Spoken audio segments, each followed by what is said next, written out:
नमस्कार दोस्तों, आज की कहानी का शीर्षक है अद्भुत करिश्मा। एक राजा अपने वजीर के साथ जनता के दुख दर्द जानने की इच्छा से निकल पड़े।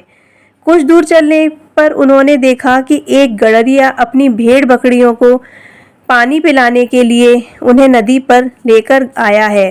राजा ने उनसे पूछा, भेड़ बकरियां कितना दूध दे देती हैं? गडरिये ने पूछा कि आप कौन सी वाली की बात कर रहे हैं, सफेद या काली? तुम सफेद वाली का ही बता दो। गडरिये ने कहा, जी यह तो कोई 2 किलो के करीब दूध देती है। अब राजा ने पूछा कि ये काली वाली कितना दूध देती है? गडरिये ने कहा, जी वो भी तकरीबन इतना ही देती है। राजा ने अगला सवाल करते हुए कहा, इनमें से ऊन कितनी मिल जाती है? गडरिये ने पूछा कि आप कौन सी वाली की बात कर रहे हैं? राजा ने कहा, तुम सफेद वाली भेड़ का ही पहले बता दो। गडरिये ने कहा, जी यह तो 2 से 3 किलो तक ऊन दे देती है। राजा ने कहा, यह काली वाली कितना ऊन देती है? यह भी तकरीबन इतना ही दे देती है।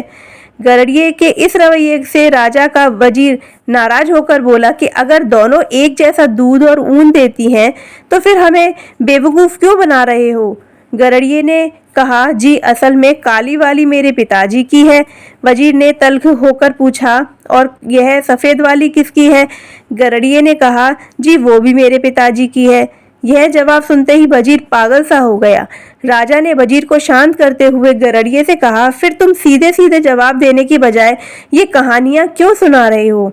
गडरिये ने हाथ जोड़कर कहा, जी सुबह से शाम तक यहाँ जंगल में बिल्कुल अकेला इन भेड़ बकरियों के साथ रहता हूँ। कई कई दिनों तक तो कोई बात करने वाला भी नहीं मिलता। आज बहुत समय बाद आप लोग दिखाई दिए हो तो मन में आया कुछ देर आपसे बातचीत करके मन को हल्का कर लिया जाए।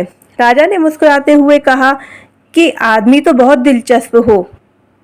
इतने में राजा ने नदी का शुद्ध निर्मल पानी देखा तो उनका मन नहाने को हो आया।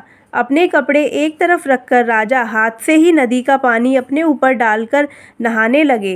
राजा को इस तरह नहाते देखकर गडरिये ने अपने झोले में से एक लोटा निकालकर बड़ी ही नम्रतापूर्वक राजा की ओर बढ़ाया और कहा कि आप इससे नहा लो। लोटे को देखकर वजीर आग बबूला होकर बोला, तुम ठहरे छोटी जात के, तुम्हारी हिम्मत कैसे हुई राजा को यह लोटा देने की? गडरिये ने कहा, परंतु यह लोटा तो पीतल का है और किसी धातु की कोई जात या धर्म नहीं होता। वैसे इस लोटे को आपको देने से पहले मैंने कई बार नदी में इसे साफ कर लिया था। क्या अभी भी आपको लगता है कि यह लोटा पवित्र नहीं हुआ? अगर यह बात है तो मुझे यह कहने के लिए माफ़ करना कि इस लोटे से अधिक कहीं आपके विचार मैले हैं। मैं आपकी तरह पढ़ा लिखा तो नहीं हूँ, परंतु इतनी समझ तो ज़रूर रखता हूँ कि कोई भी इंसान छोटा या बड़ा नहीं होता। हम सभी एक ही मालिक की संतान हैं। जन्म से पहले और मरने के बाद हर व्यक्ति का समाज, धर्म, जाति सभी से कोई नाता नहीं होता। ऐसे में जीते जी आपस में यह भेदभाव कैसा? गडरिये की बात सुनकर वजीर ऊंची आवाज़ में चिल्लाकर बोला कि अब राजकाज चलाने वाले को क्या तुम जैसे अनपढ़ लोगों से शिक्षा लेनी पड़ेगी? राजा ने वजीर को अपने पास बुलाकर कहा कि तुमने अपना फ़र्ज़ निभाया, वो तो ठीक है, लेकिन इस बात पर भी गौर करो कि जो कुछ इस गडरिये ने कहा यह भी गलत नहीं है। हमारे बुजुर्ग कहा करते थे कि अच्छा ज्ञान और अच्छी खुराक कहीं से भी मिले उसे झट से स्वीकार कर लेना चाहिए।